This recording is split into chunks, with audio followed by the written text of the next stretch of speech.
Welcome one and all. This is WESN Content Capital Face of Sports. And today we have a special program for you. We're going to be talking about persons who look after dogs. And yes, I'm not just talking about any person who looks after dogs. These are all specialists who have joined us in terms of talking about looking after dog obedience, training, as the case may be. But they know more than me. And you'll be, while I talk with them, you'll see some clips as well. We have some clips of a dog in particular called Echo, doing some exercises, which will be explained later on as we go on. But first, let me introduce everyone. Normally, I would like to introduce the person next to me, but I can't because we have a lady with us, and I'll always like to go to the ladies first, obviously. So we're going to skip the gentleman next to me. I know he wouldn't mind, obviously. But instead, we're going to talk with the lady who's right next to him in the middle of these two men. Don't envy her, obviously. She's in the middle of these two dog men. She herself is a dog trainer. Her name is Mrs. Lynn Bain. Mrs. Lynn Bain, welcome. Thank you. And right to her left, her immediate left, is her husband. Her husband is well known. His name is Kevin Spitfire Bain. Welcome, Kevin, as well. Thanks for having me. And then right next to me, I don't want to leave him out because he's an Arsenal supporter. He supports a good team, just like myself. Alan is next to me. Alan Mitchell. Alan, welcome as well. Thank you for having me. All right, and first I'm going to start with Alan because he's right next to me. I don't want to make him, I'd already made him left out. So Alan, welcome. Tell us a little bit about you are a dog trainer. What does that mean?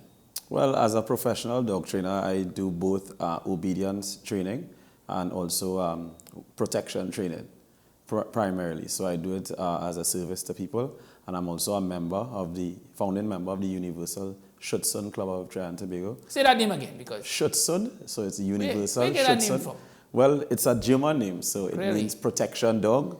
So Schutzhund, meaning dog. It's basically derived from a sport that was used to select police dogs for breeding. Okay. So the sport has 3 phases that they test the dog in. One is tracking, which is nose work. The other one is obedience, which is compliance and doing different things on command, and also protection, meaning being able to guard and under control. How did you get involved in this? Well, my involvement in dog goes back to being a child and just having dogs from off the street, taking care of them, stuff like that.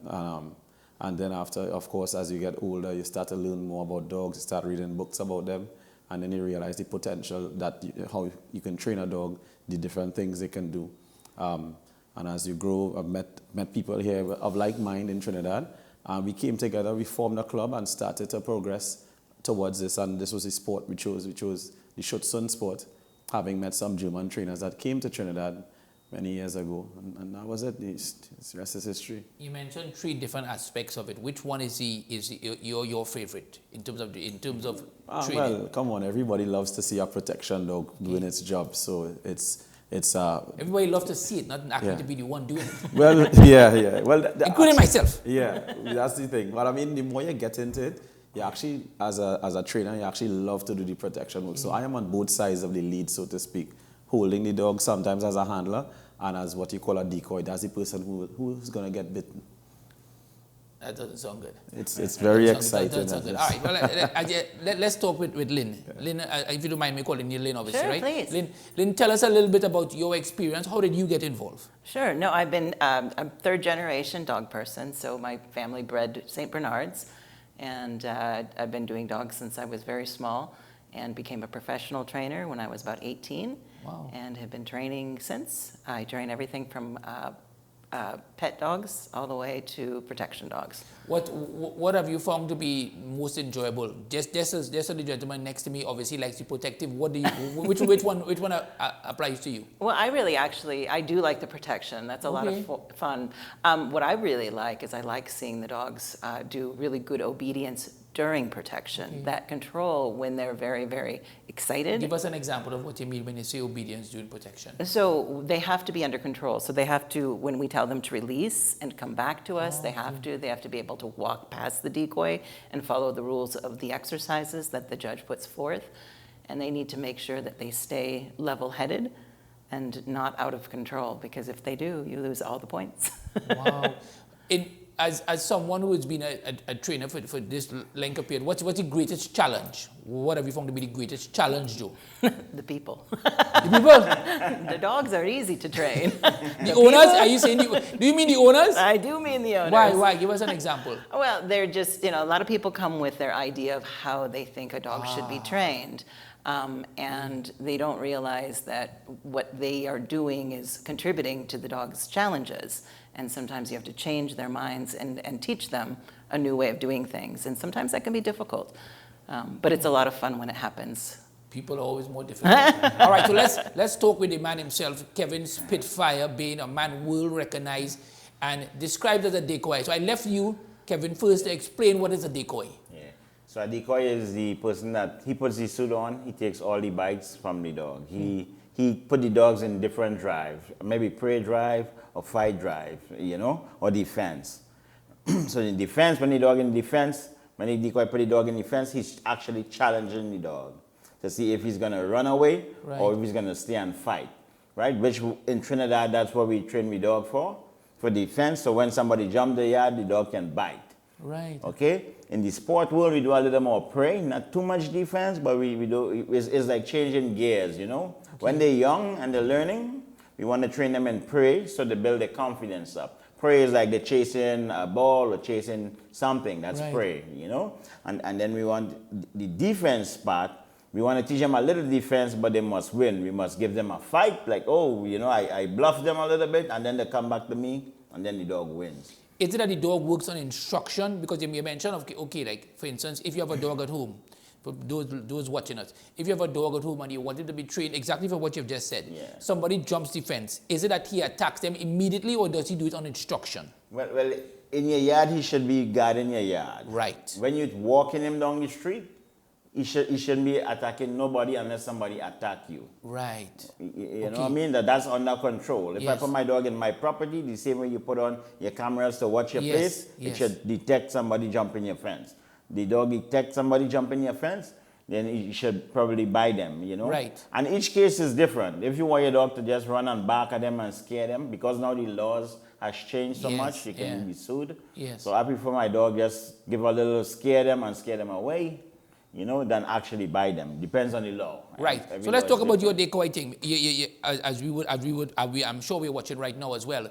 When you put on this outfit, obviously for the dog, how do you protect yourself to make sure you don't actually get bite? I know you use all the gear. Are you ever afraid? For instance, no. Let me ask you this: the first time you did it, how was it? Well, the first time I did it, I was a kid. I'm from Trinidad, so I as a kid, maybe 9 years old. 9? Yeah, and I put a sleeve on, and then the guy sent the dog. Sleeve? Yeah, a little piece of some kind of thing, because we didn't really have sleeve in them time. Wow. We get some potato bag and we rub ourselves up. Right. And the dog bites, and then I went home.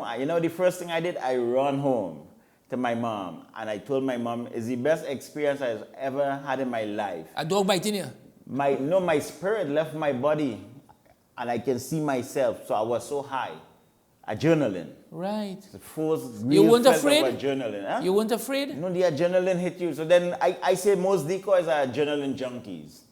Wow. Yeah, when the adrenaline hit you. So you started at 9 years, and tell us how you progress. Yeah, so we had little competitions, and I step up and step up. That time we didn't have all this like wildfire and I call it.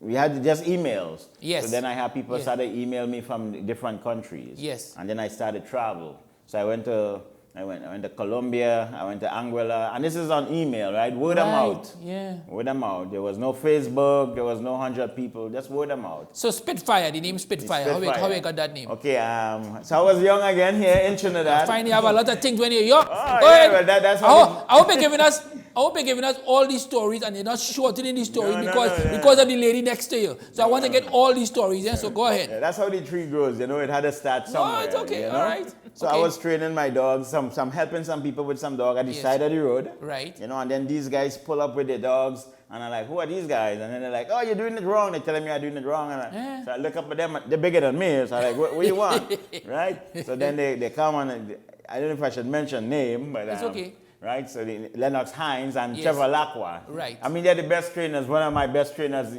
after that part, right? So then they're like, oh, you're doing it wrong. I'm like, oh, these guys come to embarrass me in front of my customers, right? Right. So then I just grab my stuff and I say, you want customers? Here, take customers. And then Trevor Lacroix said, oh, you spit in fire. And then after that, it just stopped. It stopped. Okay. It just stopped, yeah. So let me come back to let me throw it back to Lynn. Lynn, you are married to the Spitfire. How did that happen? Oh, no. You know, well, I actually did meet him at a protection dog seminar. In the USA? In the U.S., Okay. Yep. We drove 24 hours to Texas. I'm Right. from Minnesota, and we drove down 24 hours from Texas. So when you saw him, you already made up your mind? Well, actually... Or he made up your mind? Which one? Tell us the truth. Well, actually, before he came onto the field, I didn't like him because he was going to get special treatment. Wow. I know, and I was like, he doesn't deserve special treatment because I'm not getting special treatment. Oh, yeah. I was envious. So when you say he got, what happened? What happened? So, well, I didn't realize he was the decoy. So I just, they said, oh, when Kevin show up, he can go wherever he want. And I already was like, psst, but then he stepped onto that field and he walked down and I see that smile. And then I hear the accent. Yeah, That was it. That was it. I know. And Immediate? And I did. I turned to my friend and I said, that one. I said, that's, All right, that's so going let to me, be my husband. let me reverse. Can I reverse? So let me ask you, Kevin, for you, how was the immediate attraction? So after I finished decoy, I was walking back to take my stuff to the car, and then she's walking up behind me. And then I was like, what? And she's like, I like how you shake your stick. And I was like, okay. And then we stand there for a while and talk. And then I was like, I'm coming home to you and I'm going to stay with you. And she's like, what? I was like, yeah, I'm coming home. And that was it. And that was it. One shot. One shot. Alan? I know. You have to go America. Alan, you have to go America, Alan. It's confirmed. It's confirmed. It's confirmed. That's simple. Yeah, it's confirmed. That's it. Where did you, all right, so here's it now. Now you're in Trinidad and Tobago. Tell us about, from your perspective first, Alan, from having these two persons with you with so much experience as a young dog trainer yourself. Well, I mean, I call him Fire. I don't call him by his government name. So I know Fire from here in Trinidad. Right. But at the time when I was starting to train dogs, he would have been leaving Trinidad. Yeah. So Fire is like, for those who know, is like a local legend, really. And, being in a situation now where I'm the training director of the club that I'm part of and founding member of, to be able to bring Fire back, and of course his wife as well, who is a trainer, training in dog sport professionally. It's a great feeling to have him back here and have both of them here as a team training dogs. We have a club, big club, with both male and female members, young, a little bit older as well. So having them here is an excellent experience to impart their knowledge, and just seeing someone like him leave Trinidad and progress to a world state is very, very inspirational for all of us here. Lynn, what do you tell the people of Trinidad and Tobago who are watching this now and maybe have a fear, particularly women, with all due respect, who may have a fear of getting involved as dog trainer? Because I don't know, Alan, how many women, females we have doing? We have about 6. 6, well, that's a lot. From 16 years old to... 16? Yeah. All right, well, that's a lot more than I thought. So, but still, Lynn, what do you tell women about this, getting involved in this? Well, right now, women are hitting the podium worldwide. Okay. So they're becoming very, very successful at this sport. Women, because we have to approach things a little bit different because we don't have the force or the strength. So we have to be smarter. We have to think different, and so we approach dog training a little bit different. And sometimes that actually will put you on the podium. So there's a lot of opportunity out there for women in this sport. When you say podium, explain what that means to people, because a lot of people might think it's a pastime, but I know it's not just a pastime for you all. No, so you can actually take this all the way to international success. Yeah. And with international success, not only are you getting your name out there in a successful realm, but you're also showing that the dog that you have is a worthy dog for breeding. And that can lead to, again, good success for you, both financially and personally. So, as was said by Alan, being the legend or someone who would have broken the mold from Trinidad and Tobago, how does it feel to be outside now? What do you want to happen in Trinidad and Tobago now? Well, I have seen Alan and them, they has come a long way from when I was here, you know, Right. but there's always room to grow. Yes. You know, once your minds are open, and I am happy to see the mind open, you know. While we're talking about women, when I went to America, Yes. I watched the ladies and them train, and they are better dog trainers than men because they have to find a way around things, you know. And I was still growing, or Right. still growing still. Yes. And I watched the women handle the dogs, and I realized I can take something from them. And that's what I think that makes my success today. Right? We can't always use force. Yeah. And I explain to people, if you see my dog work, my dogs are proactive and not reactive. Which meaning I don't have to beat them to do anything. They offer the behaviors, and they understand they can get treat. And that is what I take from the women and them. You know, Which dogs are, I mean, and this might be a ridiculous question, but I'm still going to ask, which dogs are easier to train, or is not like that? So I say the easiest dog to train is the one that's willing. Ah. It doesn't matter the Good breed point. first, Right. But everybody have a choice to the dog they want, Right. You know.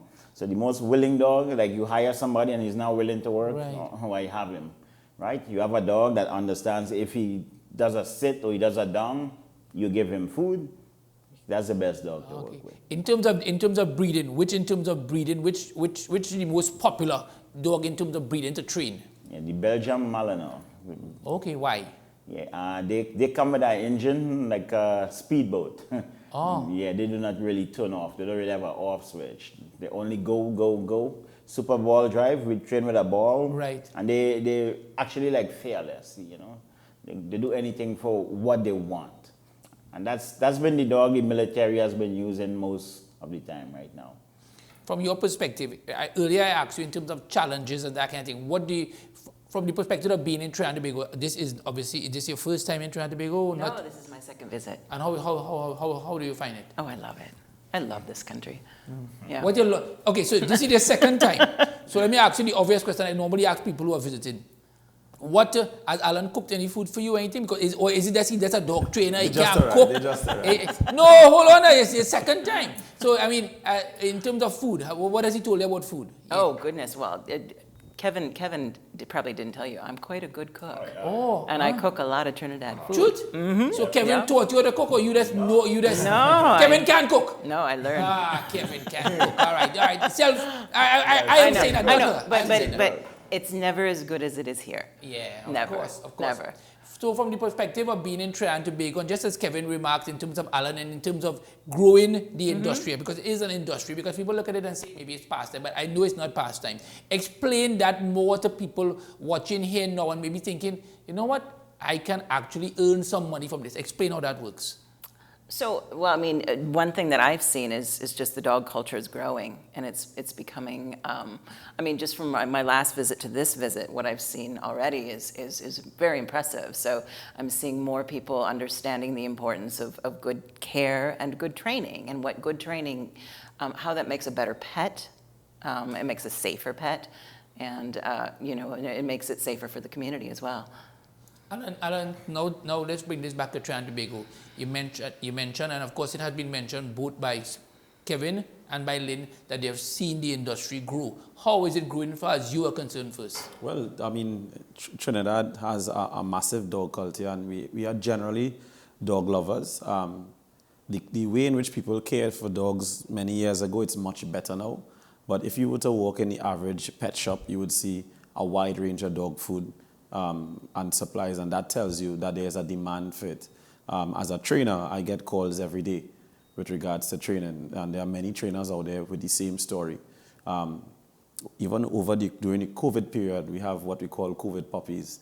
So a lot of people are now calling now with puppies with different problems and so on, because they would have been home, working from home for so long, and the puppies would have developed that way of behaving and the attachment of being with them all the time, and now they have to go back to work. So it is a very big industry.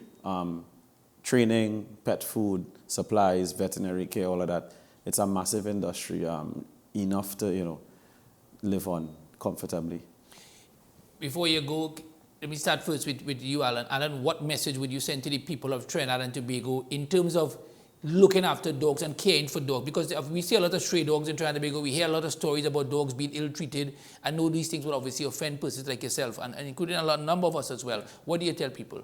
Well, the first thing in getting a dog, please understand that duty of care is a paramount and the most important thing.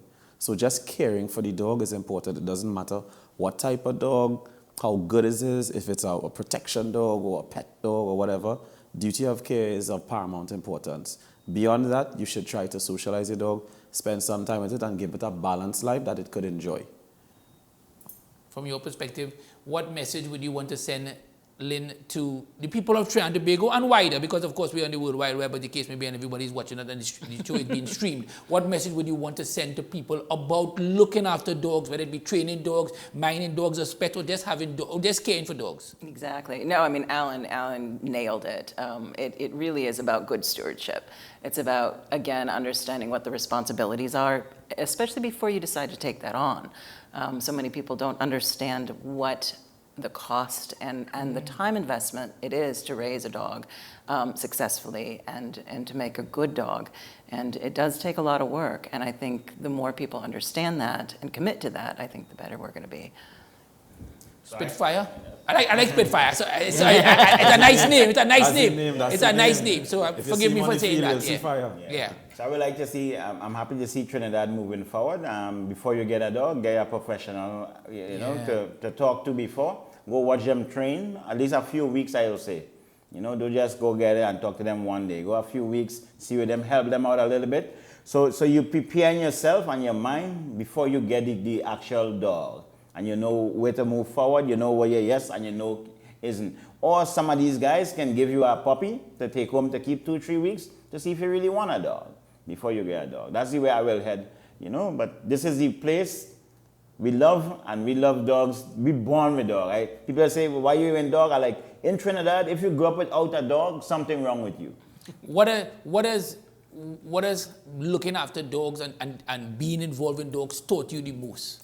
Self-discipline. Yeah, I have a lot of discipline. Like, when I was in Trinidad, I must say, my biggest teacher was a guy that fixed car. He's a mechanic.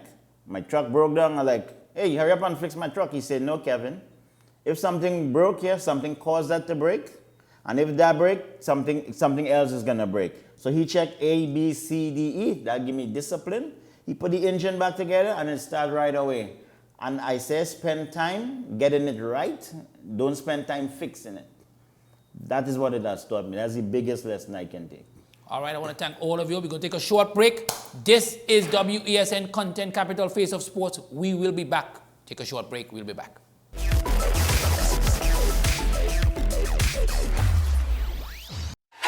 FanZone, your reliable, authentic supplier, has just gotten better. You can now visit our website www.fanzonett.com for your authentic wear and collectibles.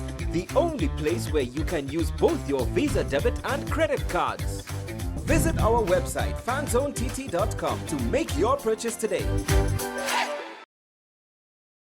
Meet me in the Barracan. Make sure you get tickets early, got them tickets selling already. We are icons, yes, we are legends, and the young upcoming sensations. Become party, social commentary. We have something for everybody. Pressure for them, joker, faker, and lows. Come to Kaiso House. Keep them. Kaiso House in the Barricade, Queen's Park, Savannah, January 27th to February 17th, 2023. Tickets available at Kaiso House in the Savannah, Crosby's Music Center, St. James, Camboule Restaurant, San Fernando, Ursa Complex, Grand Bazaar, and Tuco Main Office, Jerningham Avenue, Belmont. Meet me in the Barricade.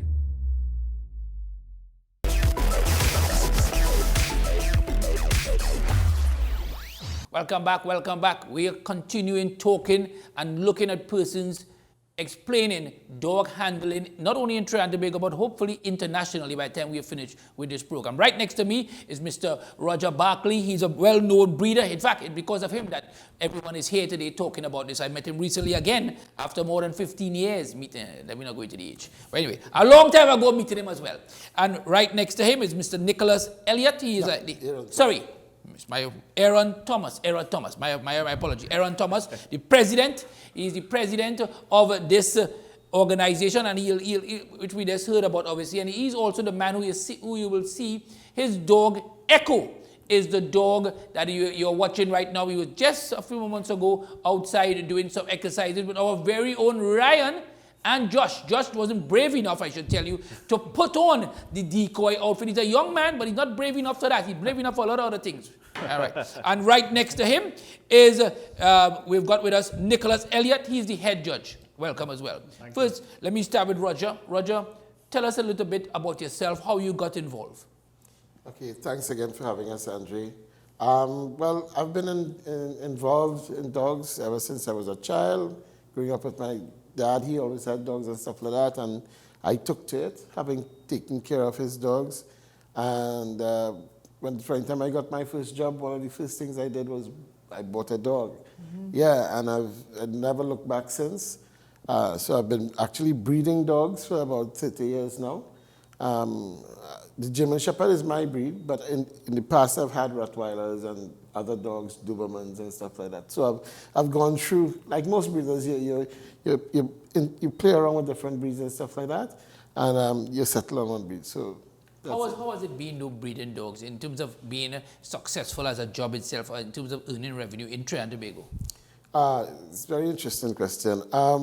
So people start off by loving it, and then some people think it's easy money. On the surface, it looks like easy money. To be a what I call a world-class breeder, yes. You have to pay attention to what is happening out in the world. You have to study the breeds. You have to study where the breeds are going. And you have to look at all the different competitions, the world championships. You have to look at what's happening in the military and so on, where they use dogs. And it's a very, very huge industry worldwide. And dogs play a major part in society across the board. We more look at it from the sporting point of view, where they have the world championships, and many countries are part of a world union. There are many different types of dog sport. Mondial ring, French ring, IPO, which was formerly Schutzen, IGP, different types of things. And so there's a great need for dogs across the world, for sport, for military use, for societal use in CNI dogs. There are a lot of dogs now that are companion dogs, and all these dogs need to be trained. So the discipline of training comes in there. And then from a breeder's standpoint, what happens is you start to recognize that certain characteristics are related to certain, well, we call it bloodlines. So you have different bloodlines.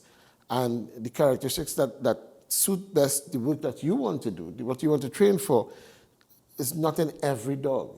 So then you have to make a study of all the different bloodlines and where these characteristics are coming from.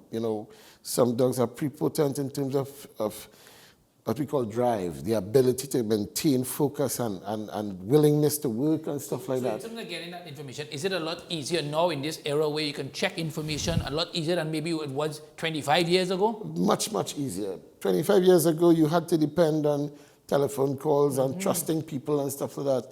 Now you have databases around the world. You have workingdog.eu, one of the biggest ones, where you can see almost every top breeder in the world, what they're doing, how they're breeding.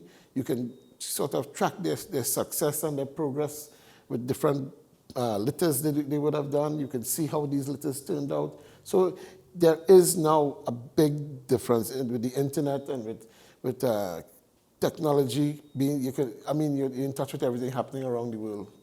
At your fingertips. Before we go to the news, Aaron, just briefly tell us a little bit about your part, how you got involved. You're the president of the Universal Club. Tell us a little bit about that. Well, the Universal Schutzen Club is an organization that was formed back in 2007, and by my counterpart right here, Mr. Roger Barkley. He was one of the initial founders of the club.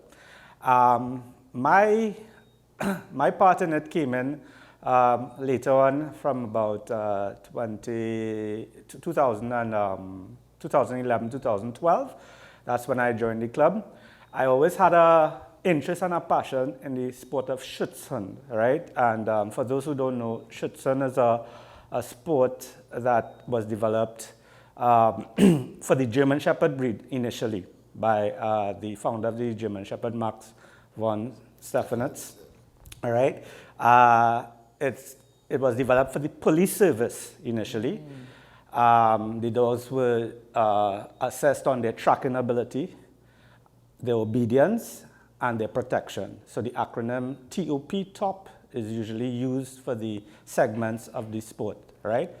The sport has now evolved into a different name. It's hardly, you'll hear people who's into it for a while referring to it as Schutzen, and that's probably a common name for it, but it went on into the form of IPO and now IGP.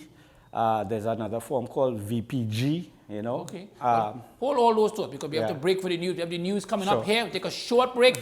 We have the news next, and then we come back. We continue talking with these gentlemen all about dog handling and dogs in Trinidad and Tobago. We'll be back.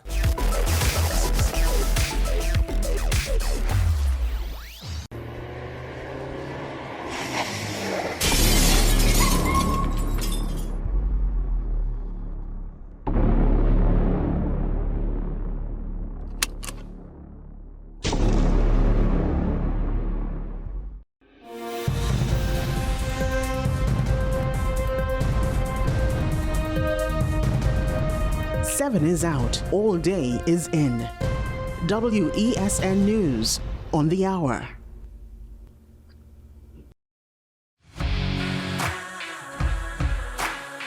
Every day, we communicate through stories. Stories of ourselves, our challenges, our goals, our experiences, and our aspirations.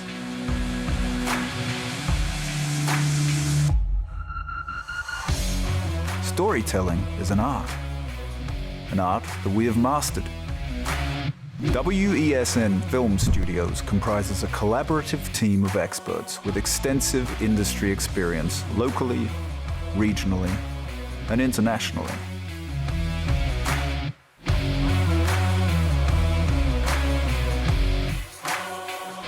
The ability of your business to successfully communicate with your preferred audience depends on the strength of the stories you tell. Your vision should be communicated in a high-quality, professional, and creative way.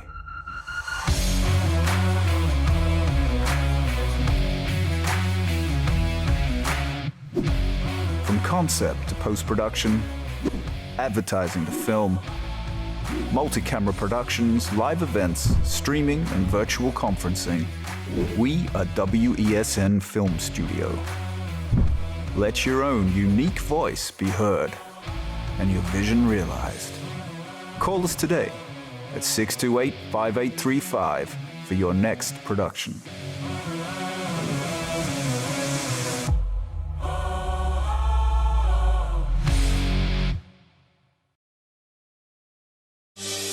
Join me, Dr. Nalini Kokram, on What's Up Doc, where we discuss all your burning questions concerning health. Trinidad and Tobago is among one of the highest risk group of patients that develop this form of genetic breast cancer. What I'd like to take home from a short interview like this, screening. You must screen. Because it's silent. It's silent. Yeah. And because it's silent, you don't know it's there. What's Up Doc, every Tuesday and Thursday on WESN, Content Capital.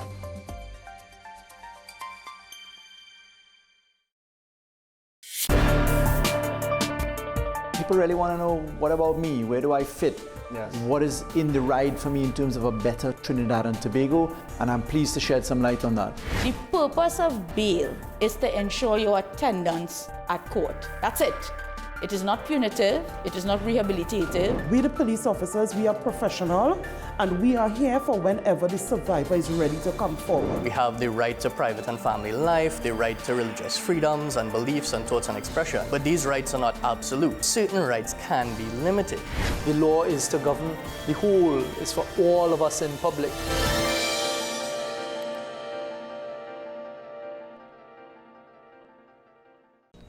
What's the best way to grab the attention of viewers? Please exercise more patience. You have to be kidding me. Doing what we do best, I'll say at the very least it's a conspiracy of laziness against the people. Join me, Keaton Shaw. And me, Sean Michael Small, for Talking Point. Weekdays from 8 a.m. to 9:30 a.m. We go in depth on the trending issues and engage the most controversial newsmakers as we get them to account to the people for their actions. You can't go to the government with nothing. You can't go to cabinet with an empty hand, with a wish. I'm glad that we're having this a sober, mature discussion. In the present situation, I expect a continuation of the chaos. Join us for the discussion, Mondays to Fridays, only on WESN, the content capital. Living in victory every day. Inspire, motivate, encourage, hope. It's about topical issues. It's about everything that you would want to know about hope, about life. At the end, you're going to say, yes, if he can do it, I can do it too. If she can, I can do it too. No matter what they say, living in victory every day. Nicole Lawson Live, living in victory every day. Every Sunday at 8 p.m. and Wednesday at 4:30 p.m. on WESN. AM Prime on WESN, the only place from 6 to 7:30 a.m. where you can get the most analytical and thorough interviews and regional reports. The Barbados Labour Party, led by the Prime Minister Mia Amor-Motley, once again able to achieve a clean sweep in yesterday's general election. I think a lot of people have underestimated the power of Tobago nationalism. If the government is afraid to say it, I, Martin George, I am saying it this morning on your show, Andy. There will be no carnival before Ash Wednesday. Grab a cup of coffee and start your day right watching AM Prime with Andy Johnson weekdays from 6 a.m. Only on your content capital, WESN. With society plagued by a host of issues, with debates surrounding our urgent concerns falling short, with questions of our future not always being answered. The conversation continues. Join me, Kemuel Pascal, as the voice of the youth comes to life. We will confront the controversial topics of today's world to gain answers that are key for a better tomorrow. One and One with me, Kemuel Pascal, Wednesdays at 10 a.m. only on WESN Content Capital.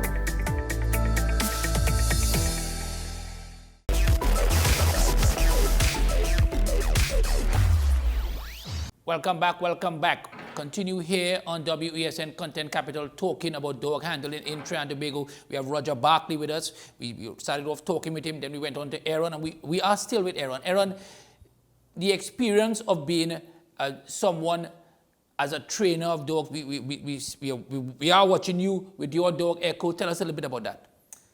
Well, it's a process. It actually starts, a lot of people don't realize, it actually starts at the whelping box. When the puppy is born and you're raising them, In what way? Explain that. So when a dog is born, you look at certain aspects of that puppy or that dog that would encourage you to want to pursue the sport, all right? So you're looking at what we call drives. How are you checking that from when he's born? I'm interested to know that. All right, so, drives is an instinct. It comes from instinct, okay? One of the first things that a puppy is born with is with the instinct of smell. Okay. A dog, remember a dog, when they're born, they're blind and they're deaf. They don't hear and they don't see. The only sense they operate by is the sense of smell. That's the only way, all right? And I honestly, I didn't know that, so I'll be honest. Yeah. So from there, you can observe the puppy, and I'm also a breeder, by the way. I breed Rottweilers. Right. So how long does it normally take? Because I put me into how long does it normally take for a dog to get sight and everything? How long does it normally take? I ask that because if someone is just by the dog and they might be thinking, well, is this dog going to remain this way always? No. Right. So when a puppy is born, they're blind and they're deaf. In about a week and a half time, they start to hear, the ears open, and from 2 weeks onwards, the eyes begin to open and they start to see. So those are how the senses develop as the puppy progresses. So what gives you what would be the difference for you to know about drive? What makes it different? Right, so the ability for the puppy to find the nipples of the mother. Oh. At that age, you could observe and see which puppy is the one that, that seems to be the more adventurous one, to smell, to find the mother. You know, that already tells you that. Not because they're greedy. Well, it could be also. But a greediness in a dog is not a bad thing. Huh? That's what we call food drive. Okay. So if a dog has that, you could use that for training also. All right, let me go to Nicholas because he's the judge, he's the head judge. So Nicholas, tell us a little bit about your role. How did you become a head judge? And what do you need to have to be a head judge, qualifications-wise, knowledge-wise, or you just like dogs? Right. Well, yeah, liking dogs is one thing, but definitely experience come into play in terms of how a judge is selected. I would have competed at, an IPO and titled a dog, which is an international or internationally recognized program. I also have over 30 years experience working with dogs. I'm also very much involved in law enforcement training with dogs. So I'm currently involved in a number of projects here and regionally with the dogs as well. What do you look for as a head judge competitively? What do you look for? Well, the first thing is everyone starts off with 100 points. And it's up to the competitor now to be able to maintain those points or retain those points. So what we'll be looking at definitely is different aspects of the exercises they will be doing. We'll be looking at the sociability of the dog. What does that mean? You want to see that a dog is relaxed in the environment, that it is able to be around people, and is able to function with distractions around, that sort of thing. Because a main part of this whole movement is towards getting people a bit more aware of being responsible owners with dogs, so that we don't end up with the stories that we've had in the past. Yeah, we don't end up going back there. I know. You know, so we're on a train moving forward, and I think this is a very important step in that movement. So definitely, I'm happy to be a part of it. In terms of challenges, what have you found as your challenge so far during your career? So you said you've been involved internationally, regionally. How do we compare? We mean in Trinidad and Tobago, obviously, compared to the rest of the Caribbean, for instance. Yeah. I think it's been a change that has been happening over the past, I would say, 10 to 15 years. You've had a small pocket of people that really has been pushing over the years in terms of modernizing the way dogs are trained, the way how people treat dogs. We tend to, long ago, a dog is go in the back, hush him out, kind of thing. Now we're moving away from that, where people now recognize that a dog has a personality and it needs to be cared for, and you need to provide a certain amount of minimum care for that animal, because it's totally dependent on you. So now you're finding more and more people have dogs living inside their homes. And it's not only about a dog protecting your home, but now it's part of the family. So it's now a companion, as opposed to just a dog to look after your security. So now, I mean, over the years, slowly, it has been a difficult journey, of course, because it's changing our mindset. But definitely, with sticking to it over the years, we're definitely seeing that movement, as I said before, going in the right direction, where we're now becoming, if you want to call it, more international in the way we treat dogs. Aaron, that leads to this question. In terms of dogs, we have heard about the German Shepherd, we heard about the Rottweiler, we may hear about the Pit Bull. What about smaller dogs? Do you all train smaller dogs? I'm following from what Nicholas would have just said, whereby people keep dogs in their homes. Now, I know they do keep large dogs, like there are some large dogs, but generally there are a lot of persons that keep smaller dogs, maybe off the top of my head, the Yorkshire Terrier. That's coming off the top of my head. Are you all involved with that sort of training too, or this is separate? Well, our main training in the club is for the sport of IGP. Okay, fine. Okay, that's the main training. Sure. But because it's such a multifaceted sport, we could branch off into pet training. Okay. It's not it's not a problem to branch off into pet training and other avenues of dog training, because the basis of the IGP sport as I said, its origins develop in the drive from the whelping box, and no matter what dog you have, there is a certain amount of drive because a dog needs to survive. And for a dog to survive, there's a certain amount of instinct that that dog must have. Let me follow on to you from what was earlier said by Roger and also by Nicholas. In terms of times changing and people treatment of dog as a dog breeder, and I want to follow up something that Lynn Bain remarked about specifically, that the biggest, she didn't say this, but this is my words, the biggest problem, she didn't say this, I am saying this, the biggest problem is sometimes the people, not the dog. How we deal with that? I agree with that statement. And I would say in about 80 to 90% of the case, it's the person. Explain what that means, just so people. All right. A lot of people, remember, knowledge is the basis of everything, right? Yeah. And a lot of people don't really understand a dog, right? Mm-hmm. They don't understand about dog behavior. They don't understand about a lot of things to do with the canine, right? And the pack system and stuff like that. But what happens is that, especially the culture in Trinidad, is that we learn from other people, right? So whatever our parents tell us, whatever our friends tell us, and we garner information from that. As I think Roger had said it, due to the advent of social media and the internet, that is evolving and it's changing because there's more information out there. But at the end of the day, a lot of the times people are clueless about certain behaviors in a dog and how to curb those behaviors, how to make it positive behavior and how to curb a negative behavior. And that comes with education. Roger, I know one of the reasons when we spoke last, when I spoke with you and Alan last time we spoke, was that we're trying to make people understand that we being Trinidad and Tobago, could actually have dogs that could compete internationally. Explain that. Okay, so Trinidad and Tobago, being located where it is geographically, and having a population of dogs that they're not known to have rabies cases, which is a big thing, gives us the ability to export dogs throughout the world. In the world, that is one of the major issues about moving dog or animals around the world. And so they have a tier system. So Trinidad is like on a tier 1 where we are considered not to have rabies within the canine population. Right.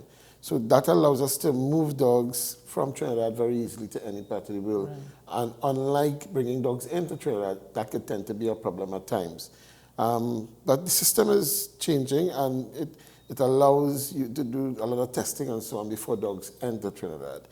Insofar as competing internationally, all the various sports have their what you call their unions, if you want to call it that. So, for example, in the German Shepherd dog, there is the World Union of German Shepherd Clubs, which is based in Europe. And Trinidad has an affiliate member. Here in Trinidad, the German Shepherd Breed Club of Trinidad and Tobago actually is an affiliate member of the WUSV, the World Union of German Shepherd Clubs. And we can compete in trials down here that are recognized there. We bring international judges, certified judges from the SV or whatever it is. And once we compete here and we can qualify to go to the World Championships. So every year, around September or October, there are the World Championships where over 150 countries have representative teams that go. It's moved around to different countries every year. And Trinidad can now be represented by a team. In the past, I think on 2 or 3 occasions, Trinidadians have gone to represent Trinidad at the WSV. How have they done? Not so well, but the point is we've participated and the opportunity is there. And as we develop more and more and our training becomes more to suit the international system and we get better at it, which we have over the years been evolving. Have you yourself done that yourself? I have not competed internationally.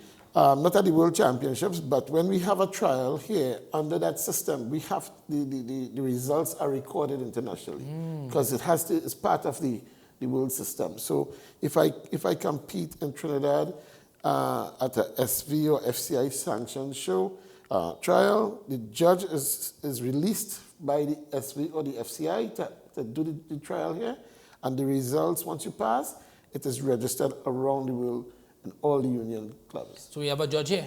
Well, Mr. Nicholas Elliott, as we are developing our own system here in Trinidad, because we need opportunity to compete more on that kind of thing, we have a registry here, the Federation for Canine Registration of Trinidad and Tobago. What we have done is develop a system where we can qualify judges who have competed in various aspects, like Nicholas, among other people. And now we can engender more competitions here in Trinidad and therefore elevate the standard of training, elevate the standard to have more competitions.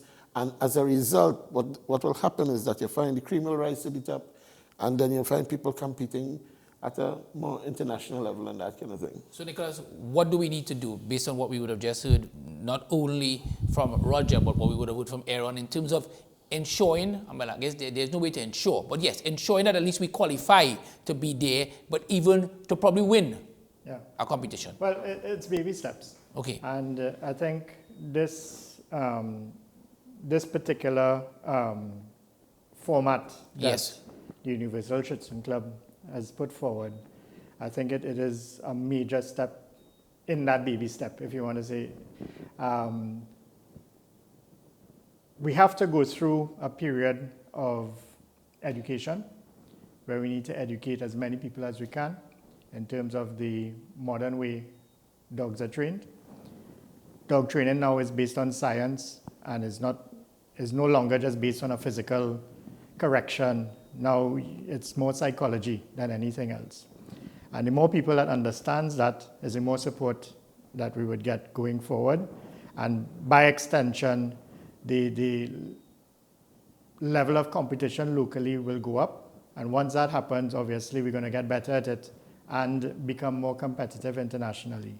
But it has to be an incremental step. So from your experience, and I'm not putting you on the spot, but I am.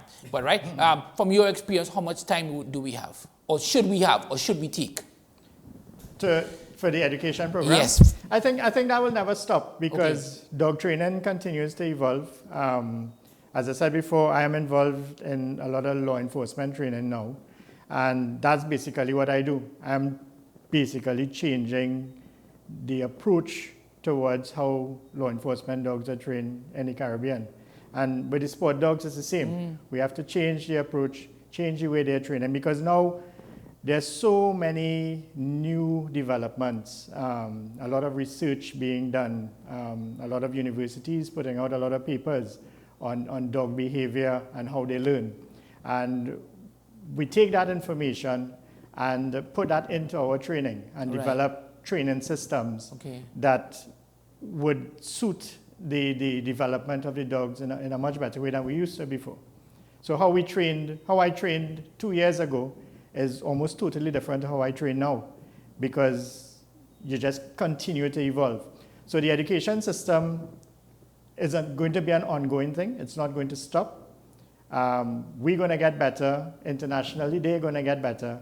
But we just need to continue growing it incrementally. And I think I would say within the next 5 to 10 years, we should be fairly competitive on the international stage. I mean, we're producing some excellent dogs now that can hold their own, without doubt. Definitely, I mean, I have competed here locally and titled locally as well. And I would say that the level of work that we did at that competition was at international standard.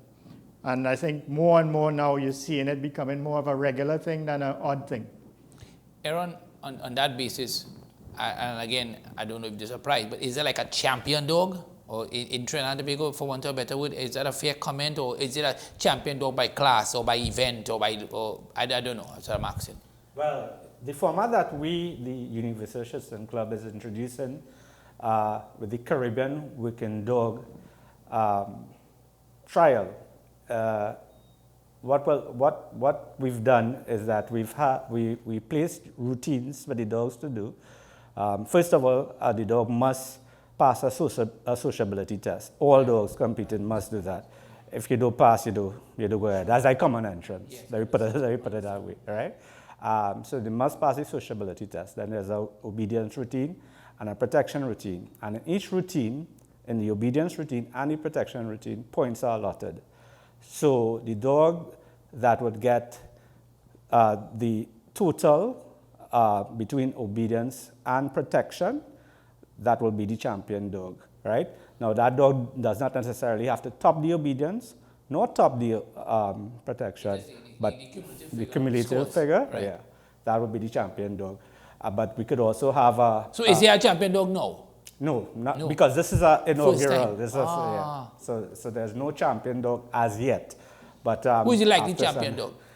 We can't say. I mean, there's a lot of contenders. Do you have one? Maybe. Roger, come here. I find you ain't giving me the whole story. Go ahead. Let me hear. Aaron is definitely one that we should look out for.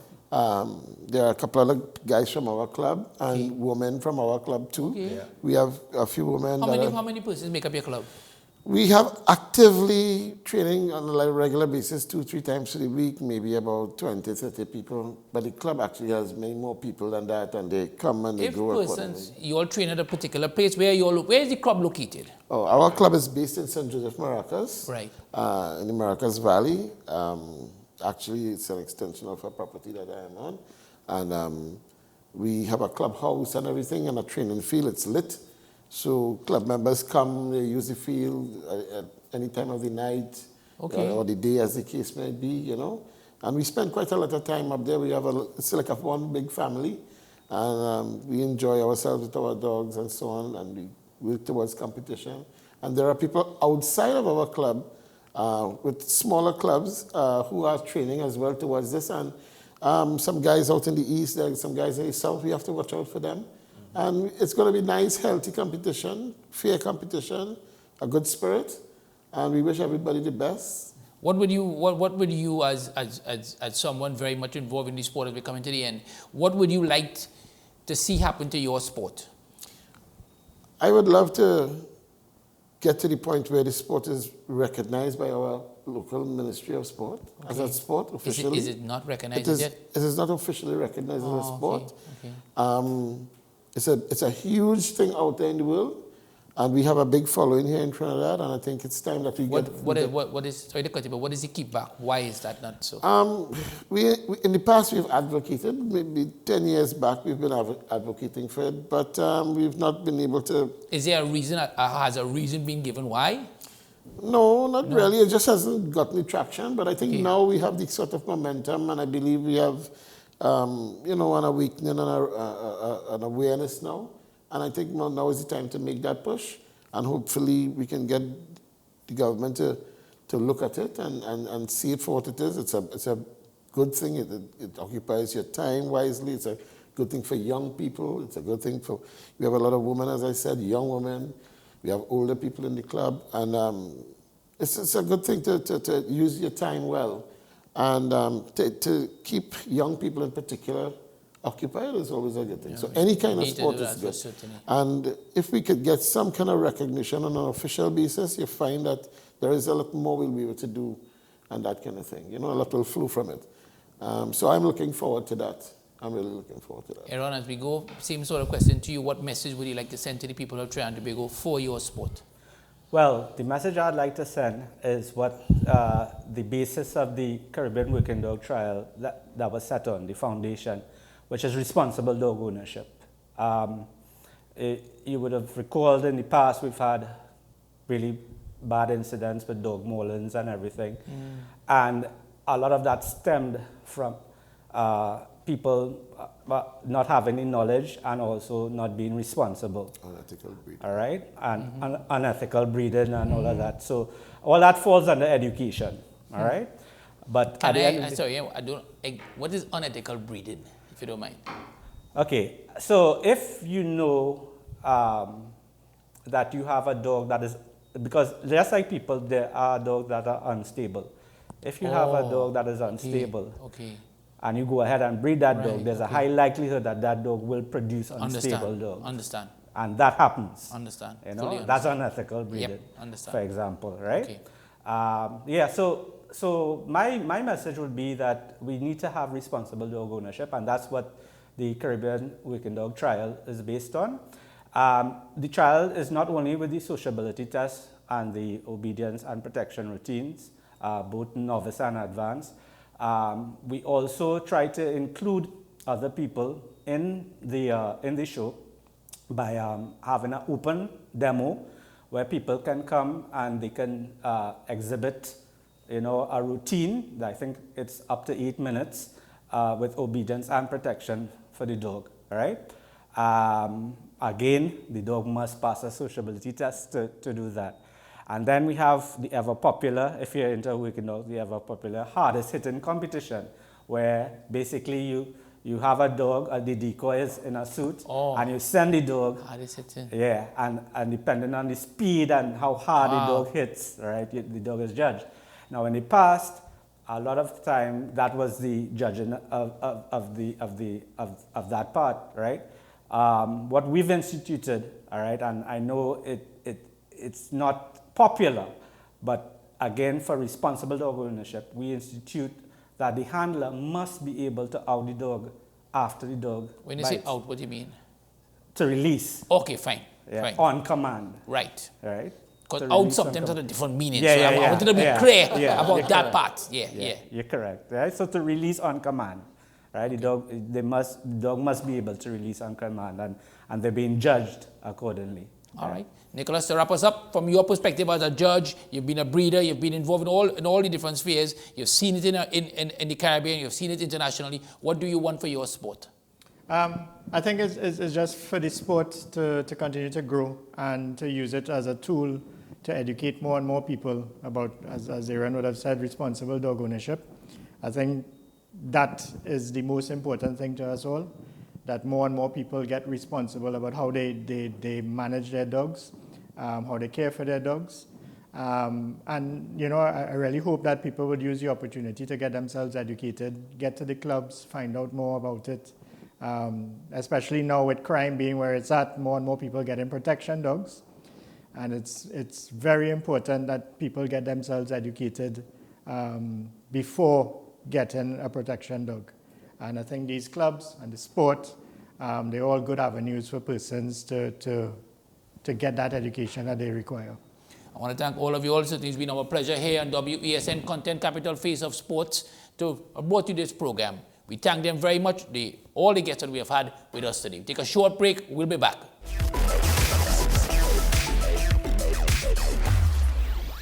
Meet me in the Barracan. Make sure you get tickets early, got them tickets selling already. We have icons, yes, we have legends, and the young upcoming sensations. Become party, social commentary. We have something for everybody. Pressure for them, Joker, Faker, and Lows. Come to Kaiso House. Get them. Kaiso House in the Barricade, Queen's Park, Savannah, January 27th to February 17th, 2023. Tickets available at Kaiso House in the Savannah, Crosby's Music Center, St. James, Kamule Restaurant, San Fernando, Ursa Complex, Grand Bazaar, and Tuco Main Office, Jerningham Avenue, Belmont. Meet me in the Barricade. Sing for your lover, baby, sing for your lover. But that is not the song. That is my version for the Valentine's Day promo on WESN. WESN presents its Valentine's Day promotion, Sing for Your Lover. Send us a video of the best rendition of your favorite love song for the one you love. All contestants have a chance to win a variety of exciting prizes. Send us your entries to thecontentcapital@gmail.com. All videos will be posted to our social media pages and will be shown on WESN. Well, okay then. Let me sing for my lover. Let me sing for my lover. My lover.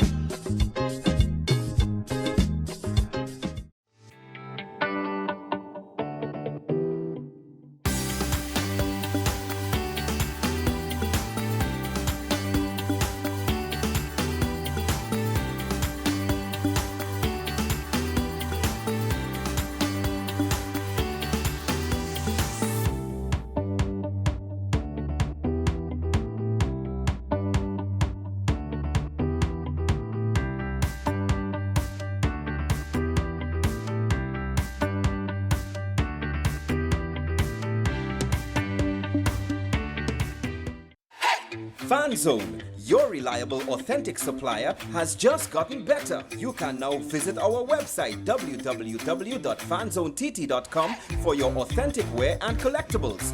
The only place where you can use both your Visa debit and credit cards. Visit our website fanzonett.com to make your purchase today. Living in victory every day. Inspire, motivate, encourage, hope. It's about topical issues. It's about everything that you would want to know about hope, about life. At the end, you're going to say, yes, if he can do it, I can do it too. If she can, I can do it too. No matter what they say, living in victory every day. Nicole Lawson Live, living in victory every day. Every Sunday at 8 p.m. and Wednesday at 4:30 p.m. on WESN. Join me, Dr. Nalini Kokram, on What's Up Doc, where we discuss all your burning questions concerning health. Trinidad and Tobago is among one of the highest risk group of patients that develop this form of genetic breast cancer. What I'd like to take home from a short interview like this, screening. You must screen. Because it's silent. It's silent. Yeah. And because it's silent, you don't know it's there. What's Up Doc, every Tuesday and Thursday on WESN, Content Capital.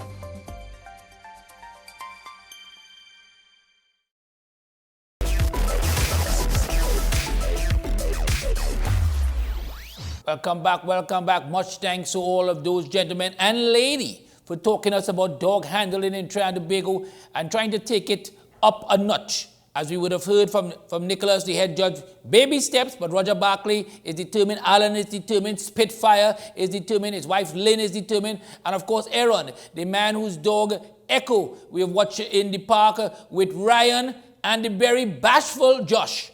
In the park, of course, showing us some moves as the case may be. As I told you before, we wanted Josh to do the decoy role. He had the physique, but the man just didn't have the temperament or the guts, some are saying, to do it. I don't blame him, though. I want to be honest, I don't blame Josh, because I would not have done it myself as well. Anyway, so next up, we want to show you some highlights of some major sporting events that would have taken place over the last 24 to 48 hours. We want you to enjoy it, and we will be back right after it. Have a watch.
Goal scored in the 65th minute by Kadeem Corbin.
St. Martin Hill.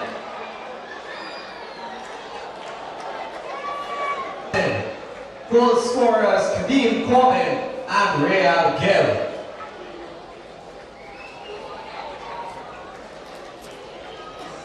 I would say before we make our substitutions, it was we were playing a good game. It was back and forth. I think we were pretty solid. Once we made the subs at halftime, and then after the next subs kind of dropped, and Trinidad became much better than us, and they were rewarded, especially with the second goal. I think the first goal was a bit unlucky, but overall it's good because we show that we have a strong starting 11, and we worked on a lot of things on possession, build up, and I saw it tonight. Now we have to work on how to score goals. Coach, before we take questions, maybe you can tell us a bit about your background, because we understand you have a link obviously with Trinidad and Tobago, and there's some history. Tell us about it. Yes, so my wife is from Trinidad and Tobago, and we've been together for 20 years. So every Christmas is Trini Christmas, right? And many other times as well. So I have a daughter and a son, and they're very close to their Trinidadian roots. Tell us about the son. Tell us about the son. Tell the press about the son. Well, my son is 18-year-old, and he was born in France, but his mom is from Trinidad. So obviously he got to train actually with the same team we played tonight. He trained with them during Christmas. So it was also a good chance for the Trinidad head coach to see him play and, just see where he's at. All right. Questions for coach? When you say train, he trained with Trinidad and Tobago? Yes, he did. He was on the pitch tonight. Yeah, no, yeah. Coach, you mentioned the substitutes. Was that something planned before the game, or is it that during the game you said, we make these subs at halftime? How was that? No, it was planned. Just for the striker, he was supposed to play an extra 10 minutes, but we subbed him at halftime because he wasn't feeling so well. Otherwise, actually, my son was supposed to go out, and because he was, in my opinion, the only one who was really creating offensive chances, I decided to keep him on, and I made a different sub, but everything else was planned for sure. And what exactly did you feel that you lost with those substitutions? Consistency, discipline on defense, and the ability to keep the ball. Because my philosophy is, if we have the ball, the other team cannot score. And we saw that there was a big drop in terms of possession. And obviously, the players who subbed in, they are the local players from St. Martin. You could tell the difference between the local players and the players playing abroad. Where does this game fall for you in terms of your preparation for the next set of Nations League games? Is this the first for the year for you? Yes, it's the first game and probably the last one before we get to play against St. Kitts. We have a very important game against St. Kitts on the 23rd of March, and we have to beat them and hopefully score as many goals as possible and hope for the best, because they have a last game against Aruba, but we should have done the job before, so we'll just try to win that game and see what happens.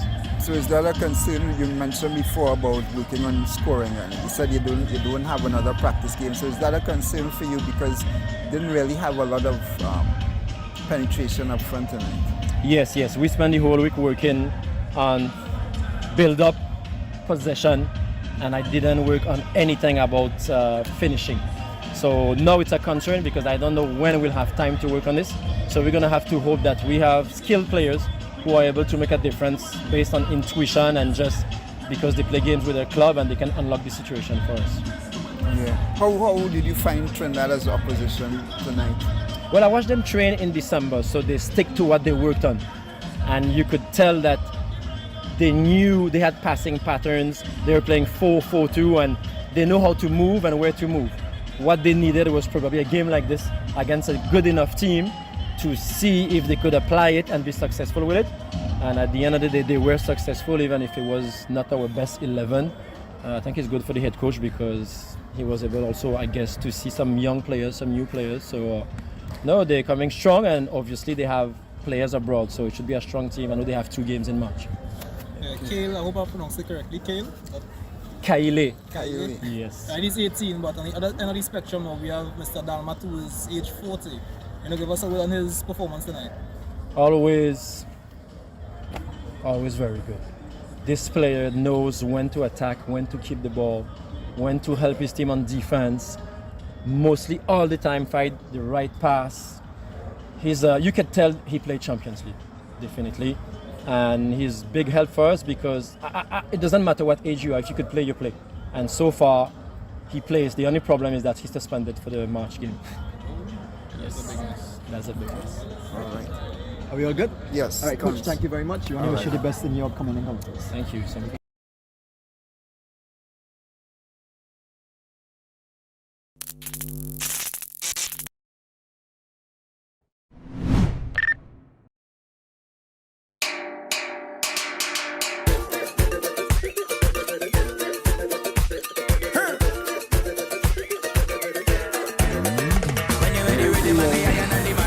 Alright, gentlemen of the press, we continue with our head coach Angus Eve. He's going to give just a brief reaction to tonight's match, and then we open the floor to questions. Coach, over to you. Yeah, I thought it was a good exercise for the guys. We played a very organized St. Martin team tonight, and I think we looked very positive in defense. We get a lot of chances. I thought we could have won by a little bit much more, but we'll take the win because we haven't played for so long, and the guys haven't played competitive football for a while. So I think all in all, it's a good exercise for us. Hey, Coach, your next two Nation League games are against Bahamas and then Nicaragua. Would you say this was like a dress rehearsal for the Bahamas game? That's everything we do now is get up to those two matches. Everything that we do now is get up to those two matches. So whatever we put out on the pitch, whichever team we put out, they will always be in the focus for those two matches. Was there anything specifically that you were working on tonight to have the players? Yeah, I think if you look, you see we had good ball retainers. The pressurizing of the ball when we have it wasn't as good first half. As second half, it was much better. I think we limit them. I don't think they get about two chances going down the flank, but no really shots that Marvin had to worry about beside the one that hit the crossbar. And that was a long distance shot. So limiting the opposition from breaking through the middle of us, I think we did that really well tonight. Questions for Coach? Okay. You mentioned the you could have scored more goals. Is that still something that you worry about, the clinical finishing? Getting the chances is always good, creating opportunities. I think we have a little bit more in the tank. We have some other players who can come and get goals for us. So, but we still want this group to do well because we've been working with this group for like a month and a half. And I was really pleased. They wouldn't be as fit as they should be, match fit. But I thought that we got them up to a very good standard tonight. And they wouldn't be as sharp to finish those chances. Normally Real Moore finish those chances. Real Gill, he got a gilt-edged one that normally Real would put those away. It's good that he got a goal in the end. First half, there were not too many chances created when they had their first goal team on the pitch. Any concerns about that? No, I think we're watching the wrong game.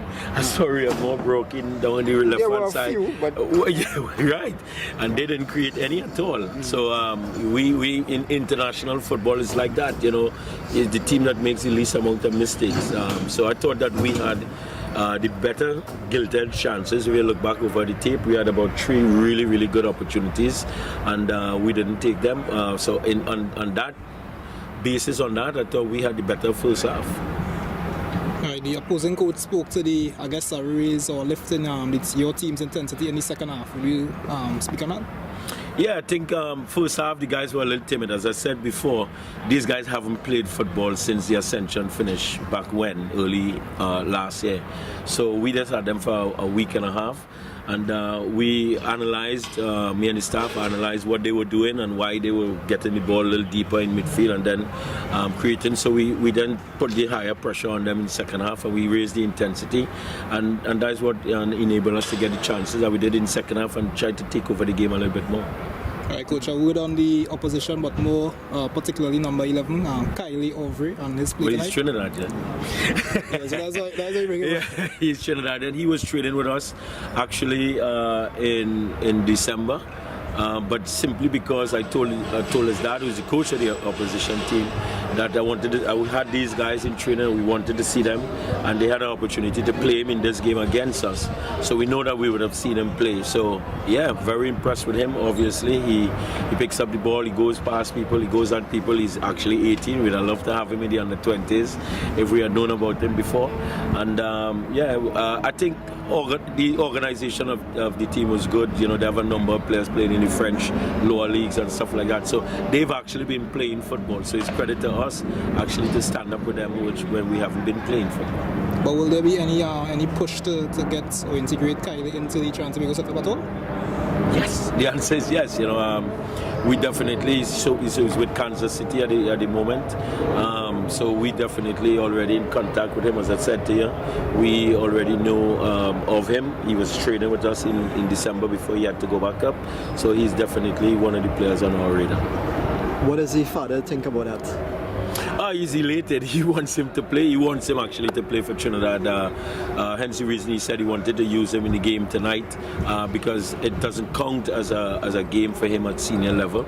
So he's not tied, you know. So we'll have him. Further questions for Coach? You're all good? All right, Yeah. Coach, thanks a lot. Thanks, fellas. Thank you. Joshua, firstly, congratulations on that century in the warm-up match. Thank you very much. Seems like a good pitch to bat on based on the scores for the West Indies batsmen. Just tell us a little bit about what's going on there in the middle. Yeah, it is a decent pitch. Some balls are staying a bit low, but I think the boys really applied themselves and took the most of it of the opportunity to get into the middle for the boys who did get their chance. So yeah, it's a good pitch to bat on, and I had a good fun out there. From a batting perspective, would you say that we achieved what we wanted to in that first innings? Yeah, of course. It's always good to score over 500 runs. The goal set out by Craig was to bat at the end and a half, and we did that. And Craig gave us a target of 450 at the end of hour after lunch on the second day, and we got that as well. So I think we ticked all the boxes, and hopefully we transfer that to the Test series. And obviously you had some success out there, but just a little bit about Craig's innings and his form over the past couple of years since he's been captain especially. Yeah, well, everybody's seen it, everybody's been watching, so we know the kind of form he's in, and since he's gotten the captaincy, his batting has just taken a uphill climb. So yeah, it's been a joy to watch for me, and I just try and take little things from him and add it to my game. A couple of the batsmen getting close to 50, close to a century as well. Positive signs heading into the Test match? Yeah, for sure. It's always good when we get some runs or spend some time in the middle in a practice game. Not everybody's going to score 100 or 50 in that game, but the guys who did get the opportunity, I think they did showcase really well, and that confidence will transfer over. Zimbabwe now 52 for 5 in their first innings, so evidently the West Indies having a good time with the ball as well. What do you think is the cause for that? What the West Indies doing right on that pitch? I think Alzari's pace opening up really surprised them. He was bowling quite fast on that pitch. It's not a quick pitch by any means. It was quite slow, but to see him run in and give his full effort and bowl as fast as he could was really good to see, and I think that really helped. And Shannon and Kima just following up on Dapper, throwing his hand in as always with the sugar hand and getting a wicket there. And yeah, just for the spinners to hopefully get a run out tomorrow. I think it's safe to say we can expect a bowl out at some point tomorrow, not sure how early, but when that happens, what do you think the West Indies will be looking to do? I'm sure once the boys have gotten a few overs under their belt, they'll just want to kick their feet up again and let the batsmen have a go at it. And in that batting innings, targets? No, I think it'll just be more of the boys who didn't really get an opportunity or didn't make most of the opportunity in the first inning to get another run out there and just have some time in the middle. And lastly, how are you enjoying your time in Zimbabwe so far? How's the food? How's the weather? How's the atmosphere? How's the people? It's really good. Just today we had a bit of lightning that caused the game to stop a bit early, but the food has been great. Can't complain. Always have my pepper sauce with me. That helps a lot. But yeah, can't complain. The people are good and the weather is nice. So yeah, everything's great. Thanks, Josh, and congrats again. There you are. That's been it. What a day we have had here on WESN Content Capital, talking about dogs and about highlighting the importance of dogs, because you know a lot of us who have dogs understand just how important dogs are to the lives of many persons, whether they be for sport, whether they be as pet, in terms of taking care of them, in terms of them taking care of you, in terms of you relaxing with your dog. How many of you do that so regularly at home or wherever you are? That's just what is important, treating them well. That's something that was emphasized a lot by the group of 6 I just had with me earlier before we looked at those major sporting events taking place all over the world. Much thanks as we go. Much thanks certainly to the hard-working Alia. Much thanks to Neil.